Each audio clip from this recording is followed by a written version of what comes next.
Welcome to the What Do You Do podcast, where I sit down and speak with professionals having honest conversations about their careers, how they got into them, and advice for those looking to follow a similar path. But most of all, telling you, the listeners, what it's really like to do that job. Well, Bianca, welcome to the What Do You Do podcast. It's an absolute delight to have you here today. Thank you so much for having me. I'm really excited about the conversation. Me too. Well, Bianca and I have actually recorded a podcast previously. It was about probably a year and a half, 2 years ago now, on the Scaling Up with Authors Talent podcast. And we discussed a little bit more around your career, obviously then, but also how you scaled marketing teams and all the challenges that you faced along with that. So that was a little bit more around, outlining the experience that you have within that side of things. But within this conversation, I'm really keen to dive a little bit more into your journey, your background, and, just giving lots of insights and tips into those who are looking to get into marketing, specifically within the tech and FinTech world, because obviously that is your niche and your world. So I'm really, really delighted to have you here. So without further ado, would you like to just give us a little bit of a description about what you do for a living to someone, maybe as if someone who isn't in your field or industry, just to give them an insight into what you do? Absolutely. So as a chief marketing officer, I think the best way I can describe it is that imagine you have a shop. To get customers into that shop, you need to have different strategies. You maybe need to advertise in the storefront, maybe you need to hand out some leaflets, maybe you need to build your online presence to try and drive those sales and get visitors. And as the person leading that team of marketers and different activities, I always think of it like a bit of a conductor. You've got all these different channels and activities going on, and it's your job to bring them all together and make them harmonize and make it work. So when I think about brand, I think about marketing, so much of what we do is really building reputation and building relationships with customers that go, beyond just sales. So that would be my description for someone coming into this completely fresh. Love that. Love that. And could you just give a brief outline as to what your current role is and obviously what that involves? Yes. So I'm the Chief Marketing Officer at Prevalgo. We are an international payments and foreign exchange specialist going from startup to scale up mode. So I joined the business about 6 months ago, really to just drive the brand forward and accelerate our efforts. It's been going so well so far. I love the culture. I love the team. I love the challenges that we're solving. And I think that there's a lot more opportunity still in the FinTech space to develop brands in a more interesting way. I think there's a lot of untapped potential in how we talk about what we do. I always say that telling is not selling. You need to actually create a proper narrative, proper story. So I'm right in the thick of it at the moment, identifying what those points of difference are for us and the brand that we want to be and ultimately what we want to stand for. Love that. Okay, brilliant. So let's take it a little bit further back. So you've obviously worked for some pretty cool brands like TripAdvisor, Jolt, S-Money, where you became obviously marketing director and a board member at the tender age of 29. So I wanted to just dive into what were the first things that influenced you to choose that path in marketing? So marketing was never my plan A. It was never something that I grew up wanting to do. I really wanted to be a journalist. Well, even before that, I wanted to be an author. But then as I went to university, I was like, I want to be a journalist. I want to work in magazines. It was the time when MTV's The Hills was really big and Teen Vogue internships, this really desirable thing. And I was like, I want to be in that world. So I went to London, studied, did my magazine internships, worked from, lots of publications you've never heard of, all the way through to Vogue, GQ and The Times and Nylon magazine in New York. And I loved that world so much. And it taught me so much about storytelling and commerce and what brand building looks like. There was only one problem: the pay. It was just not possible for me to live in London and be earning that kind of starting salary. So I had to reassess what I was doing, particularly because I graduated in the middle of the last big recession and my options were somewhat limited. So someone told me, you've got these journalistic skills and you've done these internships. You can get into something called copywriting. And I really thought that copywriting was something to do with law. I was so confused by what that meant. And they explained to me that businesses, brands, household names, they hire people to write product descriptions for them and website copy and emails, and you could get involved with that. So I did. My first role was at John Lewis. Then I worked for Selfridges, writing really descriptive, illustrious product descriptions. Everything was adorned or accented. So, I was still kind of working in fashion and e-commerce at that point. And I loved it. But after a few years of doing that and working at TripAdvisor, as you mentioned, where I was leading the copywriting team and then got promoted very fortunately to be senior brand and content manager, I thought, okay, there's a ceiling on what I can do here. If I'm just focusing on content and copywriting and brand, I do not have the ability to understand what I do for the business in terms of actual quantifiable metrics. So my earnings are capped in many ways. My ability to show impact is completely limited. So then I really got into my head, I need to get into marketing.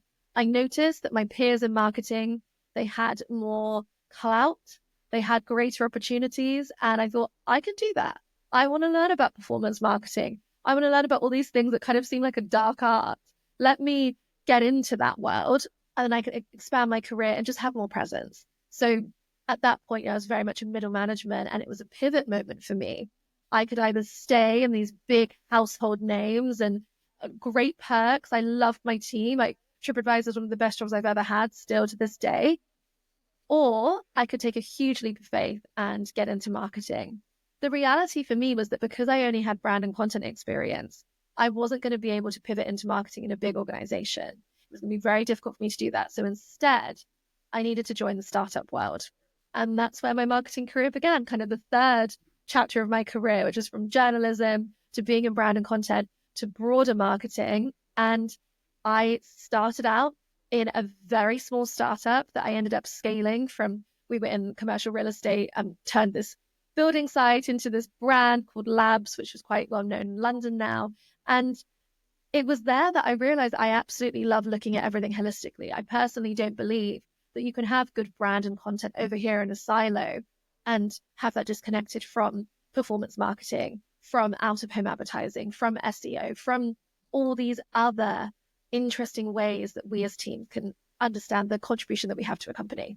So that's a bit about my marketing background and how I got into it. I have no regrets. I absolutely love what I do. And the best way that I can describe marketing now is to say that I think it's a really good kind of collection and connecting of the dots of psychology, of maths and analytics, actually, creativity and culture.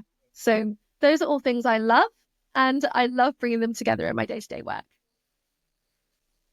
Well, that was a beautiful synopsis, I have to say, talking about all the different facets of marketing and obviously how your career has naturally weaved throughout and grown and evolved into obviously what you're doing now. So thank you for that overview. So I was going to dive into how did you research your career, but it sounded like you were influenced by some people who had kind of given you some recommendations. And that's often quite the way that things naturally evolve, right? When you start having conversations about your next career move and what it's going to look like.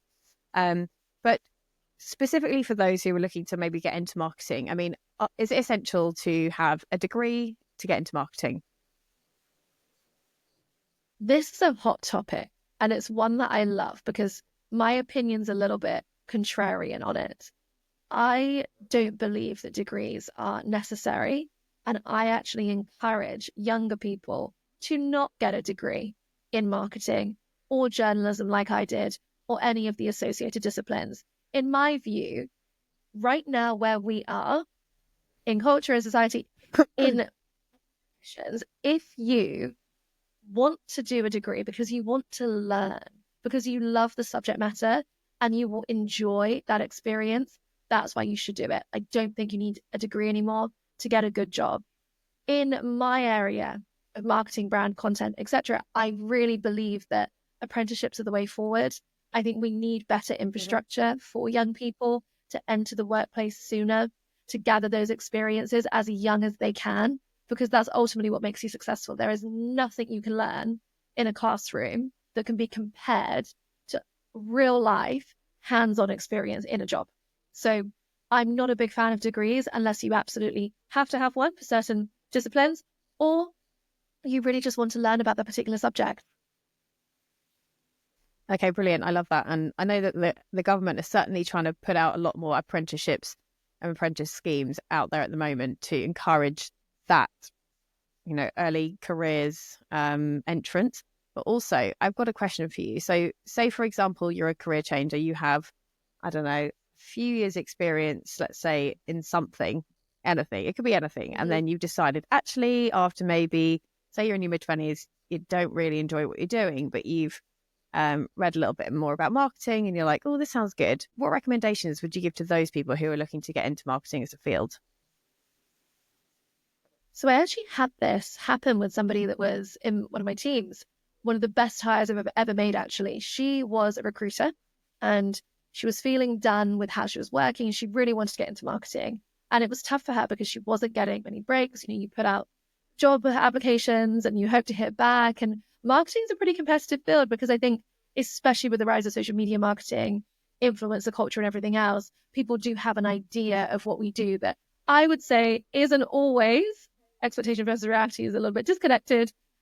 But in this case, yeah, so she applied and I remember she messaged me also on LinkedIn and we connected. And I think you have to look at it in terms of transferable skills. Wherever you are, no matter what field you're in, no matter what you're doing, you are a consumer of culture and content. So what that means is you already have a view on what good looks like. So I think if you want to break into marketing, you need to understand what is it that I can bring in terms of perspective that's different? What specific experiences do I want to get from my first role? And how does the experience that I've gathered so far apply to this?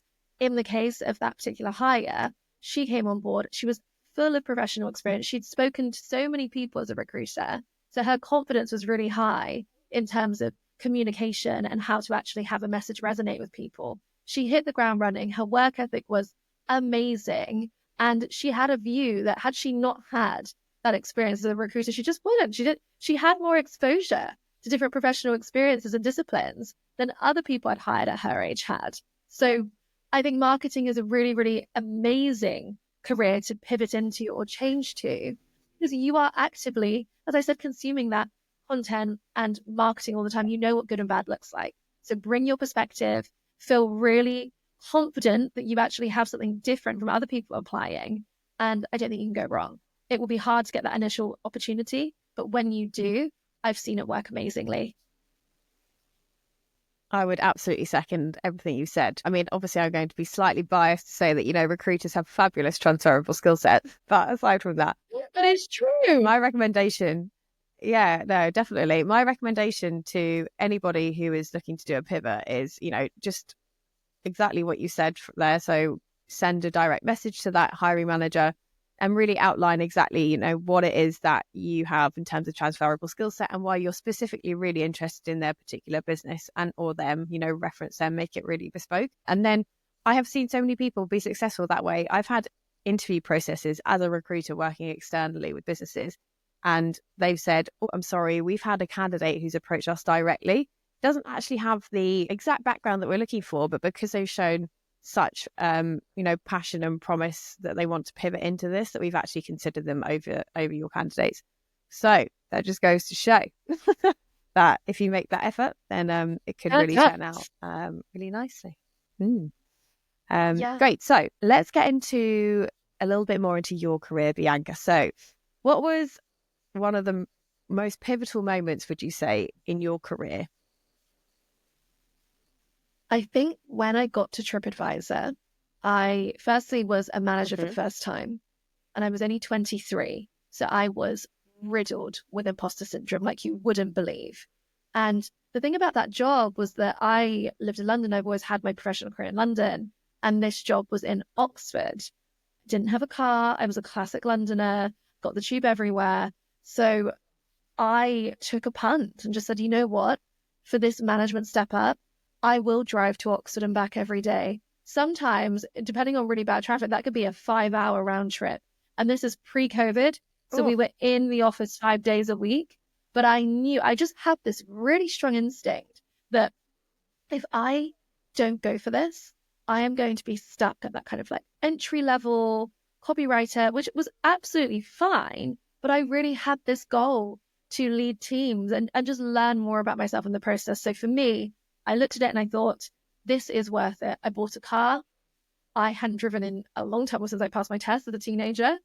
And I just went through it. And it was really hard sometimes, but it has absolutely paid off. And that compounded and has done for me over time ever since. Because ultimately, I got exposure to the experience that I wanted.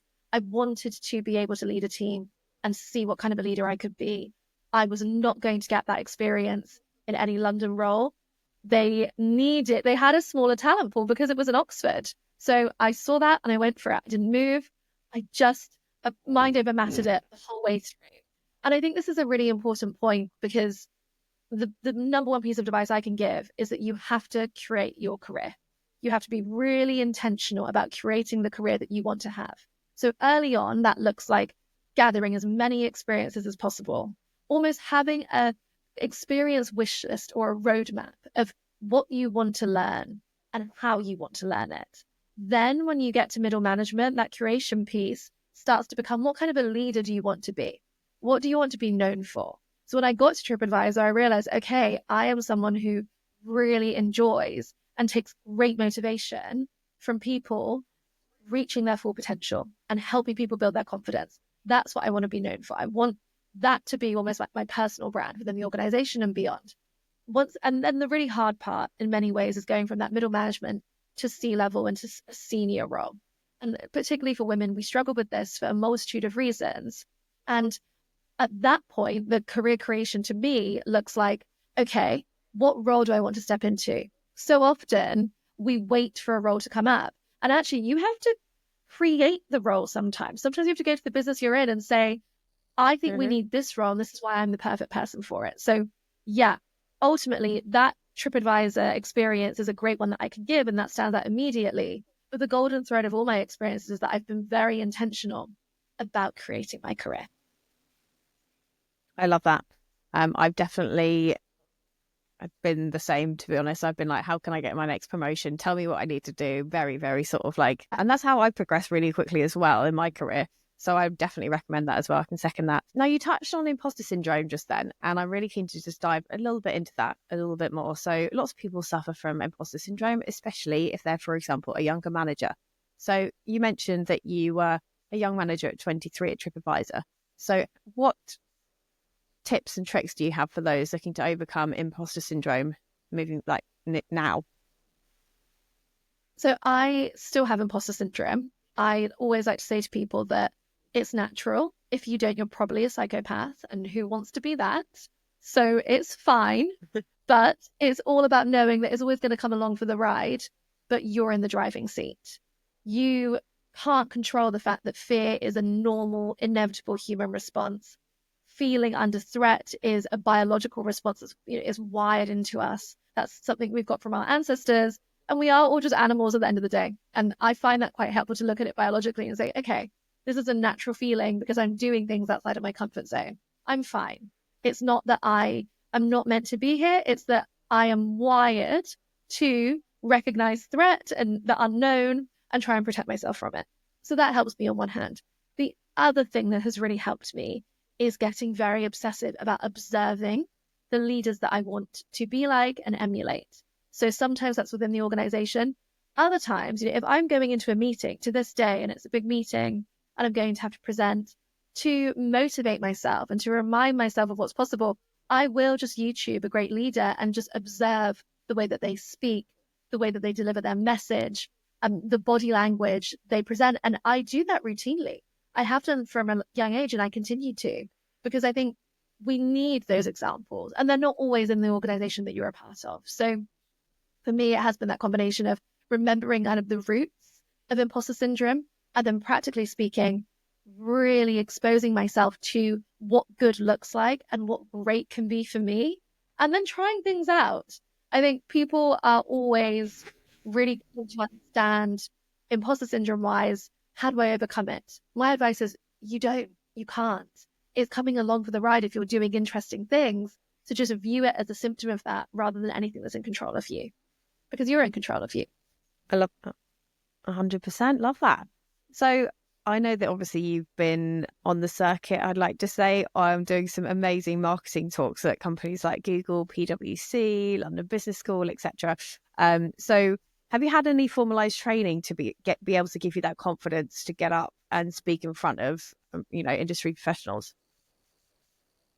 I have never had public speaking training, but I have very intentionally observed my verbal tics. So a little bit like a football manager, actually. I do listen back to talks that I give, and I do look at, okay, I used to use the word like all the time, like so many of us. I would use it constantly as a bit of a reflex. Mm-hmm. And so I had to work very hard to make sure that I wasn't inserting that. The same with the word so I would listen back to a talk I'd given, or maybe a meeting at work, and it's excruciating because I hate listening to myself. Like most people, I find myself really cringy and hard to listen to. And I would hear myself, like, I think, and I would make notes, and I'd go through and I'd say, okay, this is actually diluting the message that I'm trying to deliver. And so always putting up my hand to say, I can deliver. I'm happy to speak at the next company all hands. I'll talk at the company town hall. And knowing that I'm going to be really, really scared, but that every single time that I do speak, it's a muscle. I had a situation where I was at work. It was a normal day. Nothing much was happening. And then ITN reached out to me and said, we found a blog post of yours about overcoming shyness. Can you come on the live news, Channel 5 News, tonight around 6 o'clock? We'll send you a car to talk about this. And I'm thinking, I've not got the right outfit. I'm at work. I barely remember that blog post. How the hell did you find that blog post? Wow, I'm going to be really overwhelmed by this. But I had to go for it because I thought, if I don't do this, then I'm going to build it up more in my head. I'm going to build it up so much in my head. And the story that I'll tell myself is that I can't do those things. So instead, it's that I could do those things, survived it, and each time it gets a little bit better. Looking back at that interview on the news, sure, there are things that I wish I'd done differently. I think that the way that I delivered my message at points was, ironically, because the topic was about overcoming shyness, still pretty shy. But that's okay, because I'm proud of myself for being there and trying it. And it is a muscle that I'm building all the time. So no formalized training, but a lot of kind of introspection and listening back and cringing and taking notes and trying again and just having that tenacity with it. Love that. I mean, that is such a wonderful story. I absolutely love that story because it just goes to show that you have overcome shyness and then you've ended up talking about it on TV. I mean, that's like the ultimate overcoming of a any weakness, or not necessarily a weakness, but you've really overturned something that you were concerned about. So that's fabulous. Yeah. So let's dive on to a little bit more around your recent decision to, well, I guess the last year or so, to move into do a master's at King's College doing psychology and neuroscience. So talk me through the reasons why you decided to do that, and just talk us through it. So this is something that I really wanted to speak with you about because, of course, you've just started your master's in organizational psychology. I have. And I think before we started recording, we were talking about having really similar reasons for this. So I have always been fascinated by the human mind. I mean, it makes sense being in marketing. A lot of what we do is consumer psychology. I mentioned earlier, it's connecting those dots between psychology and analytics and culture and all the rest of it. So I was kind of itching to do something differently. I'd just come out of a very intense role where I was marketing director and on the board, a company director subsequently. And I thought, okay, me being me, I'd normally just take on more freelance work or consulting work, and I love my advisory work. But if I want to do something different now, I'm in my 30s, if I want to look at my career from a different vantage point and have a different lens on not just myself professionally, but personally, I want to get deeper into psychology. I want to challenge myself and actually go into neuroscience for mental health. So I was curious about this topic. I just did a quick Google search of okay, what could I do? Is it, a short course? A master's came up. The master's is part-time. It's flexible. I can do it around my existing schedule. And I thought I will try one module. let's just see how it is for one module, just to use an underutilized part of my brain, because I was always inhaling psychology books and always wanting to understand more about mental health. My mum is a psychotherapist, so I have like a natural vested interest in it. But only until I started the first module did I realize how much I'd been craving doing something completely different from my day-to-day work. It is completely different to sit down and study in a way that I haven't for, well over a decade. And it's humbling as well to come to something as a complete beginner. And that is why I started it. And that's what continues to drive me through. Now the modules are getting harder and more advanced. The workload can be really tough at times, but being that beginner, it just does something for you where you look at everything with a new lens. And curiosity is the basis for everything, be it being good at your job, be it having really enriching relationships. To be curious is to be as alive as you can. And that's ultimately what I wanted to do after burnout and really intense professional time. Just thinking, what's something I can do for me? What's something I can do to really just for my brain to feel enlivened? And it's been exactly that. And I'm really excited to hear how your master's continues, because I do think that it gives us something very different, both personally and professionally, that we can bring into our working lives, our personal lives, and just understand more about ourselves. And that's ultimately what we're here to do as well. We're all here, I think, collecting experiences to learn more about who we are and the people we want to be. Absolutely. I mean, we could sit and talk about how the masters have already impacted our lives for ages. Yes. That could be a whole podcast. But I think what you're doing is so well suited to the world of marketing, and I'm sure it's pretty fascinating as well to learn about. So I know you've only been doing it for a year, and I might be putting you under pressure here, but I'm really keen to know, what have been your key learnings from the course so far? So the biggest one for me has been the gut-brain axes. So understanding how our gut health is the basis for so many mental health conditions and also neurodevelopmental conditions as well. It's absolutely mind-blowing.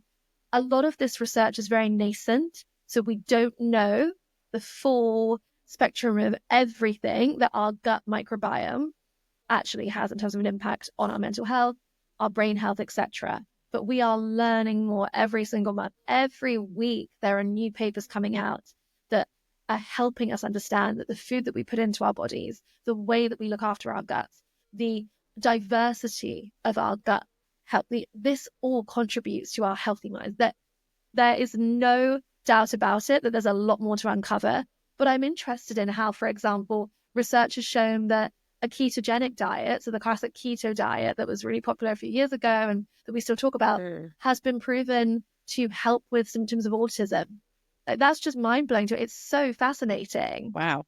So that has been the number one thing that I've just adored learning more about, because of course there's direct application in my own life when I'm thinking, okay, so I've always thought that, for example, hormonally, some of my moods may crash depending on where I'm at in my cycle. I haven't actually thought about the other cycle that all of us live through day to day, of what food we have, what, in my case, I really suffer with glucose crashes and spikes. What's that doing to me in terms of brain fog, in terms of my ability to focus, in terms of my general outlook on my life? So that has been massive for me. That sounds fascinating. Now you're making me think, oh, maybe I should do another master's to this one, which is all focused on neuroscience. Join us. Oh my goodness. I'm going to end up becoming an academic. Yes. You're going to be a great scholar. Love it. Okay, great. So let's get back to some more meaty stuff that we can help with other people's on their marketing journeys and careers. So not that the master's isn't, but I meant more applicable in terms of let's talk salaries. So let's say someone's looking to enter marketing at an entry level within the UK market. What kind of salaries could they expect to earn? So obviously we have London and the rest of the UK, which we always have to be mindful of. So everything I'm going to quote is from a London perspective. Just a bit of a caveat there, which I think is important. Coming into marketing, you want to be looking at nothing under the 30 to 35k mark for a first job. And that could be out of uni, that could be, if you are an apprentice, that's slightly different. But for a marketing executive, marketing assistant, and content writer, that's where I think people should be aiming for and expecting. As you start to continue to becoming with more responsibility, I have seen there be a real shift from when I started out to now. When I started out, those initial kind of managerial positions were at like a 40K base, for example, with bonus. Now I'm seeing more people be individual contributors between 40 to 50K and then 50K plus, being more in that beginning of your management career.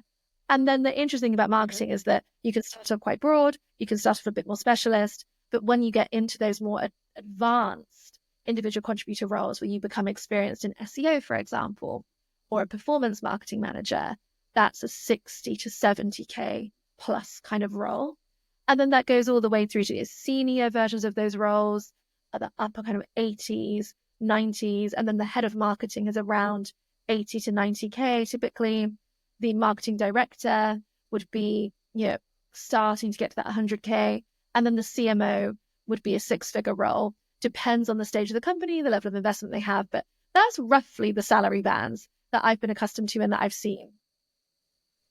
Yes, I know. I'd second that. Yeah, definitely. I can't think of any other caveats. So obviously some marketing positions come with bonuses. So what would you typically tend to see in terms of bonuses, or are they very common or are they not? What's your perspective?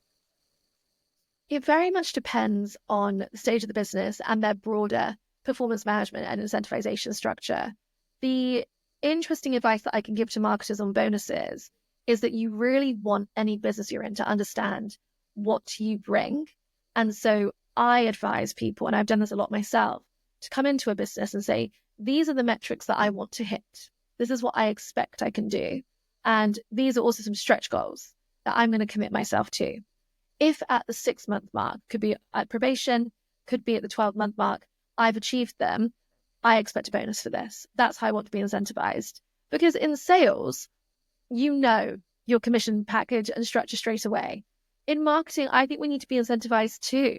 I don't think a base salary is enough. I think that we do need to gamify it for ourselves and incentivize our work. And in doing that, you show the business, you show the hiring manager, the CEO, other senior leaders, if you're reporting into them, you show them that we're not here just to create lovely content and pretty pictures. We are a revenue driver for the company. We understand our numbers and we will deliver. And therefore, we deserve to be compensated for it. So bonuses, I'm a huge fan of for marketers.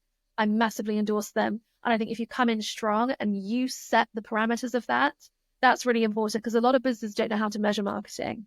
They say, okay, marketing qualified leads, if you increase them by X% coming in, you don't know what other factors there are going to be.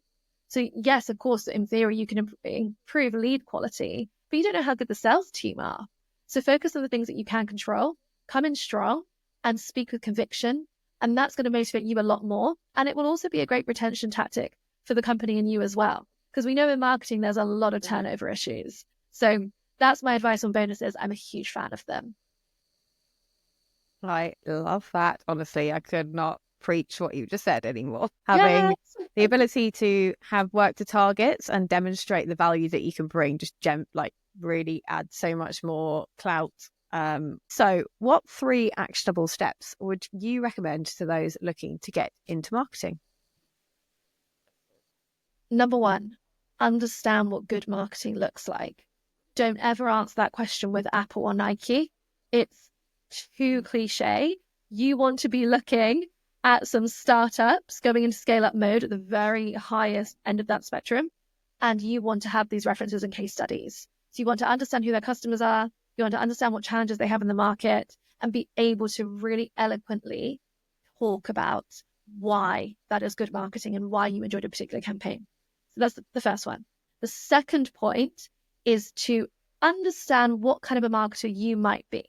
So I always say to people that we all as marketers have something that we over-index on or are specialists at, even at the CMO level. The key to being a good CMO, in my view, is to, of course, you will have a specialism that you started in, but to understand all other parts of marketing as well. Product marketing, performance marketing, content marketing. You need to understand them all very well. But starting out in your career, play to your skill set. You want to go in and say, yes, I'm coming in, say it's a marketing manager role, marketing assistant role, exec role. I'm coming in, I want to learn as much as possible. I'm particularly strong in the area of, say, content marketing because of XYZ experience, but I'm also wanting to upskill in SEO, and I want to convert all of that knowledge into really impactful ad campaigns, for example. But understand where you are and own it. Don't feel like you have to be good at everything and an expert at everything, because no one is. Literally nobody is. So instead, stand by what you're good at and market yourself accordingly. And the third is, and that's a tangent, which is an important one, know how to market yourself. Go in there knowing the story that you want to tell at the end of the role.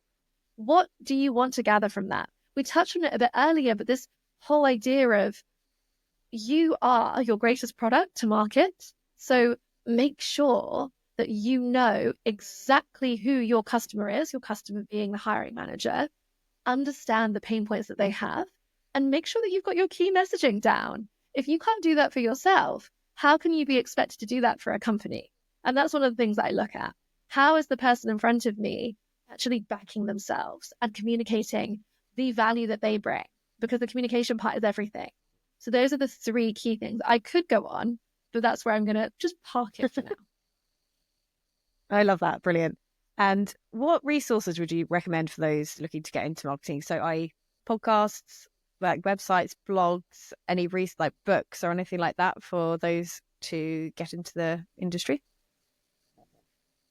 Yes. So rather than giving a prescriptive list of books and podcasts, I really encourage people to go where their curiosity takes them. So you really want to be immersing yourself with leaders in the space who maybe it's a CMO at a brand that you love, maybe it's a marketing director in a sector that you're interested in. Follow that curiosity. Really observe how these leaders talk about the work that they do, and also look at the content they're putting out there. Look at the formula. Try and dissect the formula and see, okay, I see that, for example, that particular brand is really trying to sell that supplement. I see that they're using this influencer. Why might that be? You want to be in conversation with your learning materials rather than just listening or reading and not actually critically analyzing them. So follow your curiosity, absolutely. Make sure that you're also looking across multiple industries. I work in FinTech, which there is a tendency to be quite insular. We just look at financial services. If it's not a regulated business, it's not relevant to us. We just focus on B2B or whatever the setup may be. But the reality is that our customers are people. You're always selling to people, and they're people who read this particular media brand or watch that documentary over the weekend or went to that concert at summer and loved it. So you need to understand where your brand exists far beyond the industry. So yes, if you're breaking into marketing, find the podcast that you enjoy, look at a multitude of industries, find your own kind of thought leaders that resonate with you, and avoid the cliches, because there are brilliant books out there about how to tell a great story. Alchemy by Rory Sutherland is one of them. But you've got to find what really speaks to you and what you can practically take insights from that you can then spin into your own narrative and storytelling about what marketing means to you. So I'm going to swing that back at you and say, well, ask you, what are there any podcasts that you listen to? Yes. So I listen to lots of different things quite intentionally.